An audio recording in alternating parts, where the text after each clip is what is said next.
Hello everyone, నమస్తే. Welcome to Hema's home kitchen and blogs. రోజు తినే కూరలతో బోర్ కొడుతుందా? అయితే ఇలా వెరైటీగా మిక్స్డ్ వెజ్ కర్రీని ట్రై చేయండి. చాలా సింపుల్గా టేస్టీగా ఉండే ఈ కూర పూరి, చపాతీ, అన్నంతో తింటే అద్భుతంగా ఉంటుంది. ఇది మన నార్త్ ఇండియన్స్ స్పెషల్ కర్రీ అండి. వాళ్ళ దగ్గర నుంచి నేర్చుకుని ఇప్పుడు మీకు చేసి చూపిస్తున్నాను. వీటి కోసం ముందుగా వెజిటేబుల్స్ని కట్ చేసి పెట్టుకోవాలి. ఇందులో బంగాళదుంపల్ని, క్యాప్సికమ్, క్యారెట్, కాలీఫ్లవర్, క్యాబేజీ, అలాగే బీన్స్ని ఇలా పెద్ద పెద్ద ముక్కలుగా కట్ చేసి పెట్టుకోవాలి. వీటితో పాటు ఒక పావు కప్పు పచ్చి బఠానీని కూడా తీసుకోవాలి. ఇప్పుడు స్టవ్ పై అడుగు మందంగా ఉన్న కడాయిని పెట్టుకుని ఇందులో 3 స్పూన్ల వరకు ఆయిల్ వేసుకోవాలి. ఆయిల్ కాస్త హీట్ అయిన తర్వాత కట్ చేసుకున్న వెజిటేబుల్స్ అన్నింటినీ ఇందులో వేసుకొని మంటని లో టు మీడియం ఫ్లేమ్లో పెట్టుకుని వీటిని ఫ్రై చేసుకోవాలి. ముందు ఈ వెజిటేబుల్స్ అన్నీ కలిసేలా ఒకసారి బాగా కలుపుకొని ఒక 5 నిమిషాల పాటు వీటిపై మూత పెట్టి ఫ్రై చేసుకోవాలి. మధ్య మధ్యలో మూత తీసి కలుపుకుంటూ ఉండాలి. ఇలా ఫ్రై చేసుకున్న వెజిటేబుల్స్లో రుచికి సరిపడే సాల్ట్ వేసుకొని వీటిలో కలిసేలా ఒకసారి బాగా కలుపుకొని ఇప్పుడు ఈ వెజిటేబుల్స్ని సాఫ్ట్గా అయ్యేంత వరకు మూత పెట్టకుండా ఫ్రై చేసుకోవాలి. మీకు అర్థమయ్యేలా చెప్పాలంటే ఈ వెజిటేబుల్స్ ఒక 70% వరకు ఫ్రై అయిపోవాలి. మిగతా 30% తర్వాత మసాలాతో పాటు ఫ్రై చేసుకోవాలి. ఈ వెజిటేబుల్స్ని ఒక ప్లేట్లోకి తీసుకోవాలి.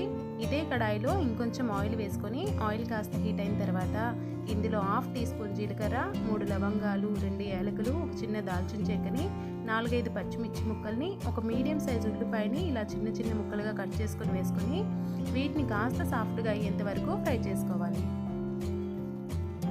ఇలా ఫ్రై చేసుకున్న వాటిలో ఒక స్పూన్ ఫ్రెష్గా దంచుకున్న అల్లం వెల్లుల్లి పేస్ట్ని వేసుకొని ఈ అల్లం వెల్లుల్లి పేస్ట్ అడుగు పెట్టకుండా కాసేపు ఫ్రై చేసుకోవాలి. ఇప్పుడు 2 మీడియం సైజు టమాటోల్ని ఇలా ప్యూరీలా చేసుకొని ఇందులో వేసుకోవాలి. ఈ ప్యూరీ పచ్చివాసన పోయేంత వరకు ఫ్రై చేసుకొని తర్వాత మసాలాలు ఇందులో వేసుకోవాలి.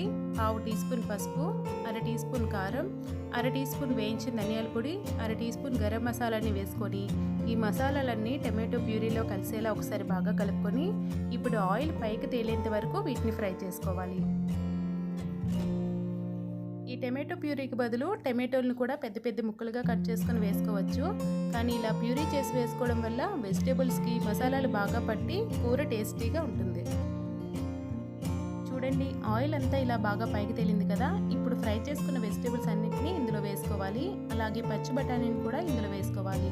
నేను ఫ్రోజన్ బఠానీ తీసుకున్నాను, అందుకనే వీటిని ఫ్రై చేయకుండా ఇలా డైరెక్ట్గానే వేసేసాను. ఇప్పుడు ఈ వెజిటేబుల్స్ అన్నిటినీ గ్రేవీలో కలిసేలా బాగా కలుపుకొని ఒక 2 నిమిషాల పాటు వెజిటేబుల్స్ అన్నీ కంప్లీట్గా ఫ్రై అయ్యేంత వరకు ఇలా ఫ్రై చేసుకోవాలి.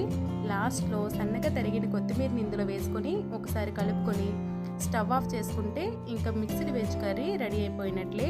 మీరు కూడా తప్పకుండా ఈ కర్రీని ట్రై చేయండి. మీకు ఎలా కుదిరిందో కామెంట్ చేయడం మాత్రం మర్చిపోకండి. మరిన్ని సింపుల్ అండ్ టేస్టీ రెసిపీస్ కోసం ఛానల్ని సబ్స్క్రైబ్ చేసుకోండి.